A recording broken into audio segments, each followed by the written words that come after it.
Tingnan natin ang Filipino para sa Q3, Grade 2, Week 3. Tatalakayin natin ang MGA Aralin para sa Araw 1. Ang ating aralin ay tungkol sa katangian ng tauhan at tagpuan. Kilalanin ang MGA, larawan sa susunod na MGA slides. Ito ang unang larawan. Ito naman ang pangalawang larawan. Ang pangatlong larawan. Ang pang-apat na larawan. Ang pang-limang larawan. At ang pang-anim na larawan. Batay sa MGA larawan, alin ang madalas ninyong puntahan? Ano-anong bagay, hayop, o tao makikita roon? Ano ang MGA salitang madalas ninyong marinig doon? Ngayon, tingnan naman natin ang sumusunod na larawan. Ano kaya ang pangalan ng aso? Ano ang kanyang ginagawa? Saan kaya siya naroroon? Anong katangian mayroon ng asong ito? Ano ang masasabi mo sa ginawa ng aso? Bago tayo magbasa, bigyan natin ng pagpapakahulugan ng MGA salitang kabutihan, tahimik na baryo, mabait, batik, at tabing ilog. UPANG, lubos ninyong maunawaan ang pabula. Ngayon, kilalanin natin ang isang maliit at matulungin na aso. Handa na ba kayo? Basahin ang maikling kwento. Ang mabait na aso ni A.V. Carmona. Sa isang tahimik na baryo, may maliit na aso na ang pangalan ay Butil. Siya ay kulay puti na may batik na itim sa noo at kilala bilang napakabait na aso. ROARAW, gumigising si Butil ng maaga. UPANG, tulungan ng MGA, hayop sa paligid. Tinutulungan niya ang ibon na hindi makalipad na makabalik sa pugad. Tinutulungan din niya ang nawawalang batang aso na makahanap ng daan pauwi. Isang ARAW, habang siya ay naglalakad sa tabing ilog, narinig niya ang mahinang iyak ng isang palakang naiipit sa pagitan ng dalawang bato. "Aray, tulungan mo ako!"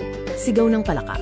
Agad na tumalon si Butil at dahan-dahang inalis ang MGA batong nakadagan. Natuwa ang palaka at nagsabing, "Maraming salamat, Butil. Ang bait mo talaga." Ngumiti si Butil at sinabing, "Walang anuman. Lahat tayo ay dapat nagtutulungan."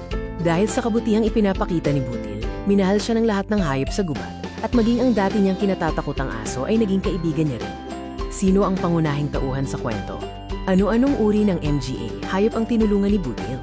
Ano ang reaksyon ni Butil nang magpasalamat sa kanya si palaka? Ano ang katangian ni Butil ang ipinakita sa kwento? Tingnan ang tauhan. Ano ang hitsura ni Butil? Ano ang ugali niya? Ano ang ginagawa niya sa pabula? Tingnan ang tagpuan. Saan nangyari ang kwento? Anong klase lugar ito? Ano-ano ang makikita sa lugar na iyon? Mahalagang malaman natin kung paano tukuyin ang katangian ng tauhan at tagpuan. Upang matukoy ang katangian ng isang tauhan, dapat suriin kung paano siya kumilos, magsalita, at ang iniisip at nararamdaman niya. Pati na rin kung paano siya inilarawan ng autor at ng iba pang MGA tauhan. Ang tagpuan ay tumutukoy sa lugar at oras. Maari ITONG isang baryo, lungsod, gubat, o bahay. Maaring naganap ang kwento sa umaga, gabi, o sa isang partikular na panahon. Gamit ang character map, isulat ang MGA, katangian ni Butil.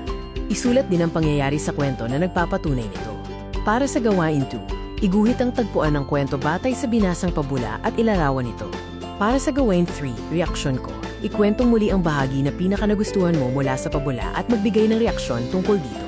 Sa anong paraan natin matutukoy ang katangian ng MGA, tauhan sa kwento at maging ang tagpuan nito? Paano natin maipapakita ang pagmamalasakit sa kapwa? Kilalanin kung ano ang katangiang taglay ng tauhan sa MGA pangungusap. Pumili mula sa maaasahan, matulungin, mapagbigay, mabait, matipid, masunurin. Patuloy na kilalanin ang katangiang taglay ng tauhan sa pangungusap. Para sa bilang 1, pinapatay ni Gina ang electric fan pag walang gumagamit. Ang sagot ay matipid. Para sa bilang 2, sumusunod sa payo ng magulang si Ada. Ang sagot ay masunurin. Para sa bilang 3, binibitbit ni Lito ang gamit ni Teacher Ana. Ang sagot ay matulungin. Para sa bilang 4, inihahanda ni Tony ang hapagkainan bago pa dumating ang kanyang nanay. Ang sagot ay maaasahan. Para sa bilang 5, si Ben ay hindi nanunukso ng kaklase. Ang sagot ay mabait. Simulan na natin ang pag-aaral para sa araw 2. Ang ating aralin para sa araw 2 ay tungkol sa paari. Basahin ang MGA sight words. Ako, ikaw, siya, ay, ito, ng at ang. Puna ng halimbawang salita ang bawat kahon na tumutukoy dito. Tukuyin kung ang MGA nakasaad ay pangungusap o di pangungusap. Ang unang halimbawa ay, siya ay tumulong.